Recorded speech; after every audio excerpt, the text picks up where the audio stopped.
Sup guys, it's Alex here, and welcome to another edition of the Bracketology update. This one is for February 23rd, the day that it's actually coming out. We had a great day of college basketball yesterday with some interesting results. We had Tennessee going on the road and beating Texas A&M in a top 10 matchup. We had Houston protecting home court against Iowa State in another top 10 matchup. Then, of course, we had the Duke-Illinois game, which is what a lot of people were talking about, to where Illinois, they've been sick for probably a couple of weeks now, but to get beat by 43 by Duke at Madison Square Garden, not at all what the Fighting Illini were hoping for going into that game. That just kind of became a showcase for Duke and Cooper Flagg. We also had some controversy with the ending of BYU and Arizona. A lot of people were talking about that, saying the refs gifted BYU the foul at the end of the game to give them the win. Listen, I won't say my opinion on that. I'm just stating the facts there about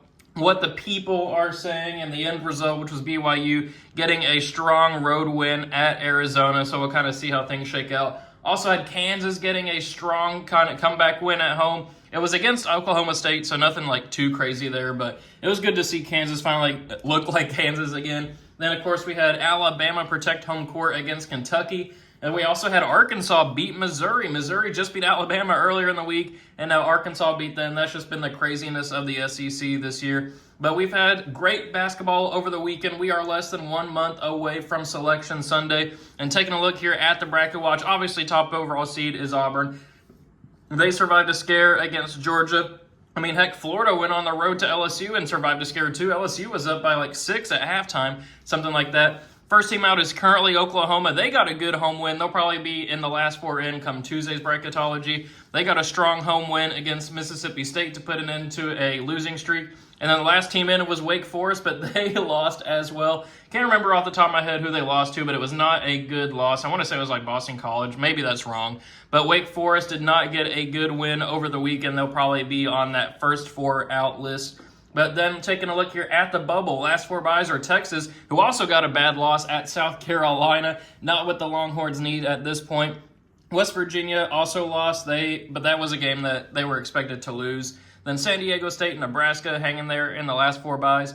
Last four in are Vanderbilt, who got a good win over Ole Miss at home. Arkansas, VCU, who got a good win over George Mason, and then Wake Forest. First four out are Oklahoma, SMU, Georgia, and North Carolina. And then the next four out are Xavier, Indiana, Boise State, and Pittsburgh. So, as you guys know, every time I do one of these bracketologies, I go to the vertex42.com, download their Excel bracket template, and fill out the teams based off of the bracketologies. I've been looking for a way to try to create a SharePoint site or shared drive or whatever you want to call it, so that way you guys could just easily access this file and play around with it too. But I haven't been able to figure it out. Haven't been able to get this a file linked into the YouTube description, so still trying to figure out something for that. Obviously, once the tournament comes around, we'll have our Super Celtic 24 subscribers group. Always fun to see what ends up happening with that. But yeah, that's what we'll end up seeing right there. I just realized I spelled High Point wrong. We have Hugh Point there. A little funny thing. But anyway, 3 minutes into the video, let's go ahead and get into my predictions. But, well, I guess before we get into that,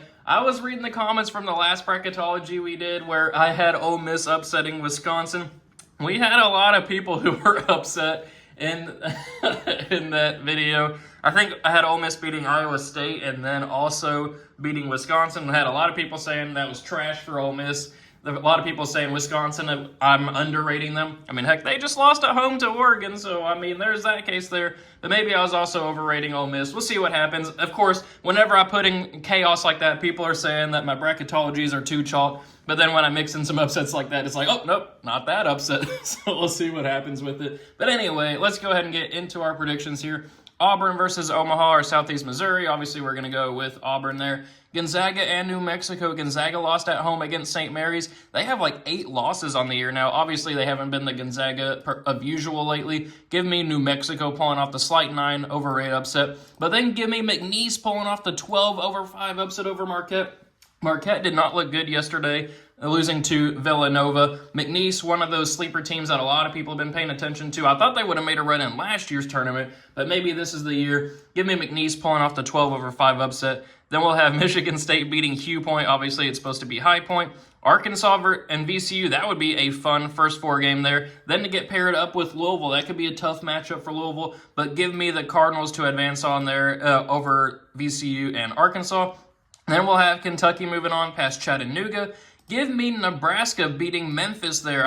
I'm just not a believer in Memphis. You can say what you want in the comments. I just don't believe in them this year. Obviously, they lost to Wichita State a couple of games ago. They lost to Arkansas State. Have some bad losses on their resume. The Americans kind of weak this year, I would say. Give me Nebraska pulling off the 10-7 upset. Then we'll have Houston here moving on past Montana. Then for a spot in the Sweet 16, Auburn versus New Mexico. I think that would be a fun game, but give me Auburn winning that one. Then Michigan State versus McNeese. Give me Michigan State. I'd love to see McNeese pull off the upset there, but I think Michigan State's just playing too good of basketball. And then in the second round here, we have the rivalry game here, Louisville versus Kentucky. Good to see both of these two teams actually good this year. The rivalry hasn't been much over the last couple of years with Louisville not making the tournament in 5 years or so, but they're back this year. Kentucky won the matchup earlier in the season. Give me Kentucky as well. Moving on here, they should be healthier by the time the tournament rolls around, but that would be a fun game to watch. And then we have Houston and Nebraska. Got to go with Houston there. I don't see Nebraska pulling off the upset. Then in the Elite Eight here, or for a spot in the Elite Eight, Auburn versus Michigan State. Michigan State's a team that I think could make a Final Four run, but to get paired up here in the Sweet 16 with Auburn, I think Auburn's just playing too good of basketball. I don't see Michigan State pulling off that upset there. Give me Auburn. And then we have Kentucky versus Houston. I would love to have Kentucky moving on to the Final Four. I think they could potentially make it, but not against Houston there. I got Houston moving on. And this right here, this is an example of why bracketology matters so much. In the last few bracketologies I've done, Houston's been on the right side of the bracket. We've had them paired up in the national championship game in at least 2 recent bracketologies, but now they're in the same region, so obviously one of them is not going to be able to make the Final Four. Can't make the national championship game. We had a championship game here now happening in the Elite Eight. It's all about where you get bracketed in the NCAA tournament. But give me Houston. I've been picking Houston over Auburn lately. I'm going to keep that trend going. Give me the Cougars getting that strong win over Iowa State this weekend. So we'll move over here to the top right regional. Alabama will beat Bryant. Then we're going to go with Baylor here, taking care of business against Oregon. Maryland, I would love to see Drake pull off an upset there, but I've been saying in my last few bracketologies, I like Maryland a lot this year. Give me the Terrapins moving on. Same thing with St. John's over Jacksonville State. Then give me UC San Diego here. I will go with them pulling off the 11-6 over Ole Miss. I do think Ole Miss is a team that can lose either in the first round or make a run in the tournament. Kind of one of those situations. They're not a team that's just going to lose in the second round. I think they're either going to lose in the first or make a run. Give me UC San Diego, though. I like them a lot this year. Then we're going to go with Arizona here over Utah Valley. Give me Kansas, which is crazy, as a 7 seed here. Kansas as a 7 to face Wisconsin for a spot in the Sweet 16. Then going back up here for a spot in the Sweet 16, Alabama versus Baylor. This would have been, probably a Final Four matchup in the preseason, but matching up here in the second round, this has been one of those years for Baylor. Give me Alabama, though, moving on. And then give me the Fighting Rick Pitino's of St. John's as well, moving on to the Sweet 16. Then we'll have Arizona ending UC San Diego's run at a potential Cinderella there to move on to the Sweet 16. Then Kansas versus Wisconsin. Do I have Wisconsin lose in the second round in this bracketology? No, I do not. I do have them moving on here past Kansas and into the Sweet 16. Then for a spot in the Elite Eight, I'm going to go with my first major upset of this tournament. Give me St. John's pulling off the 4-1 upset of Alabama. St. John's very well coached with Rick Pitino. They are playing great basketball, one of their best seasons of really in recent memory. I think that they're going to beat Alabama there. They've been playing really good defense over there in the Big East. Alabama's a team that if their shot goes cold, they could lose really to anybody. So we'll see what happens. Alabama obviously is battle-tested, number 2 overall seed for a reason. But give me St. John's, the Red Storm, pulling off the upset, where they will face Wisconsin, who I do have beating Arizona. So we have a battle of the red teams here. St. John's versus Wisconsin for a spot in the Final Four. Give me St. John's. I think this is the first time I've had St. John's in the Final Four this year for bracketologies. I just like the way that this region's been paired up for them. Give me the Red Storm moving on to the Final Four. So we'll move on to the bottom right regional with Duke obviously beating the winner of Southern and American. Then we'll go with Creighton beating Texas here. Missouri versus George Mason. George Mason's a team that I love as a 12 seed to pull off the classic 12-5, but not against Missouri. I like Missouri a lot this year. Then Purdue will beat Akron. Then we're going to go with Vanderbilt beating Wake Forest and then beating UCLA in a classic 11-6 upset. Then we'll have Texas Tech here moving on past Towson. Though I think Towson's going to play whatever first-round matchup Towson has. I would take them to cover. They're playing really good basketball. I've been keeping an eye on them. Don't think that they'd be able to beat a 3 seed, but I think they'd be able to cover whatever the spread is. Then we'll have St. Mary's here moving on past West Virginia. And then we'll have Tennessee taking care of business against Central Connecticut here. So in for a spot in the Sweet 16, Duke versus Creighton. Give me the Dukies, the Duke Blue Devils advancing on there. They showed who they were last night, winning by 43 points.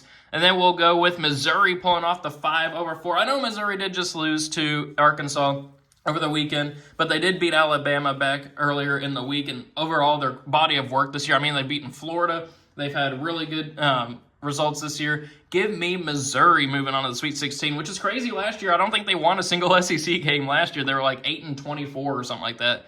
But to see them in the Sweet 16 now, how about that? What a program. Then we are actually going to go with an upset pick here. We are going to go with Vanderbilt beating Texas Tech. There's always a top 3 seed that loses way earlier than people expect. I think Texas Tech, while they're fantastic this year, they've been playing really good basketball as of the last couple of weeks. I think that Texas Tech could be ripe for an upset. Vanderbilt's one of those teams that can just randomly show up and beat anybody in the nation. They've beaten Kentucky. They've beaten Tennessee. A lot of good teams in the SEC. They'll be battle-tested. Give me the 11 seed Vanderbilt there. And then we'll have Tennessee moving on past St. Mary's. Then for a spot in the Elite Eight, Duke versus Missouri. That would be a fun matchup there. That'd be a revenge game for Mark Mitchell over on Missouri. He transferred from Duke to Missouri. But give me Duke moving on there. And then also give me Tennessee advancing on past Vanderbilt. I would love to see Vanderbilt pull off that upset, but I think Tennessee's going to move on there. And then for a spot in the Final Four, can Tennessee put an end to their to their drought of never making a Final Four? In recent bracketologies, I have picked them moving on, but not here. I got Duke advancing on to the Final Four. So then our last region over here, the bottom left one, Florida versus Quinnipiac. Give me Florida advancing on. UConn versus Utah State. Give me UConn. Then Mississippi State versus Yale. Give me Yale pulling off the upset there. Mississippi State kind of disappointed me when I was watching that game against Oklahoma yesterday. Yale, the Ivy League teams always seem to do good in the NCAA tournament for some reason, whether it be Yale, whether it be Cornell, whether it be Princeton. You know the drill there. Harvard, too. Give me Yale moving on there where they will face Michigan, who I think can beat Lipscomb. Then BYU and Clemson, that is a fantastic matchup here. I'm going to go with BYU pulling off the upset there. That's not a knock against Clemson, but BYU's putting together a resume lately. They beat Kansas the other day. They destroyed Kansas. It was like 34 points. Just went on the road and beat Arizona. This team's putting together a nice tournament resume. Give me the Cougars advancing on there where they will face Texas A&M, who will beat South Alabama. Then give me Illinois. I think that team will be able to beat San Diego State, where they will face Iowa State, who will beat Cleveland State. A lot of states there at the end. So then for a spot in the Sweet 16 here, Florida versus UConn. Will UConn continue or make a run here to potentially go for their three-peat? I don't think so. I think Florida's going to take care of business, where they will face Michigan here, who I think will beat Yale. Then BYU and Texas A&M. Give me Texas A&M, the Aggies moving on, beating BYU. And then give me Iowa State as well, advancing on past Illinois. Hopefully Illinois can get healthy in time for the tournament, especially the conference tournaments. So then for a spot here in the Elite Eight, Florida versus Michigan. Florida, obviously number 2 in the AP poll. Michigan, they were the clubhouse leaders for the Big Ten, but lost at home to Michigan State yesterday. Give me Florida advancing on there. Michigan's one of the teams that I think could make the Final Four this year. But then Iowa State, Texas A&M. Give me Iowa State. I've been disrespecting the Cyclones, but I feel like this is a pretty favorable path for the Cyclones here to advance on to the Final Four. But then in the Final Four, first spot in the Final Four, give me Florida advancing on past Iowa State. So here in our Final Four, we have 2 1 seeds, a 2 seed, and a 4 seed. So nothing too crazy. No super Cinderella runs like NC State last year. That's just how I see the brackets playing out. So you can call me chalk if you want. I'll accept it at this point. That's just how I see this tournament bracket playing out. I know this is generally pretty chalky compared to what I usually have. I like to have a couple like 7 seeds or higher, at least in the Elite Eight. But that's just how I see this one playing out. And then speaking of playing out, for a spot in the final or in the national championship game, give me Houston moving on past Florida. I think Florida is definitely on the right track, obviously, as a 1 seed there. But I think that this might be the year for Kevin Sampson and Houston, where they will face Duke, who will put an end to Rick Pitino and St. John's, which sets up a monster matchup here. Duke and Cooper Flag versus Houston, that well-coached team. This is going to be a great national championship game to watch. And I've picked Houston to win the championship in my recent bracketologies, but here, give me Duke. I mean, this team is playing some of the best basketball in the nation, arguably the best basketball in the nation. Save a loss to on the road against Clemson a couple of weeks ago. But give me Duke, best player in the nation, Cooper Flag, or Johnny Broome at Auburn. But give me Cooper Flag, give me John Shire as the coach there. Give me the supporting cast of Duke. Obviously, that's a great team, playing some of the best basketball in the nation. As a Kentucky fan, it pains me to pick Duke here, but I think that right now they might be the favorites to win the national championship. I think DraftKings actually has like a Auburn and Duke versus the field bet that you can do. I mean, I think Auburn and Duke might be like minus 200 or something like that. I mean, I might have to take the field at that point, but how can you bet against Auburn and Duke at this stage? But there we have it. Thank you guys for watching. I hope you enjoyed it. Let me know what you think of my predictions in the comments below. Always like to see what the people are saying. Let me know your own predictions as well. I'm sure I had one of your teams losing earlier than you would have liked to see, or maybe I didn't have enough upsets there. Always like to see what other people think as well. Thank you guys for watching. Hope you enjoyed it, and I will see you all later.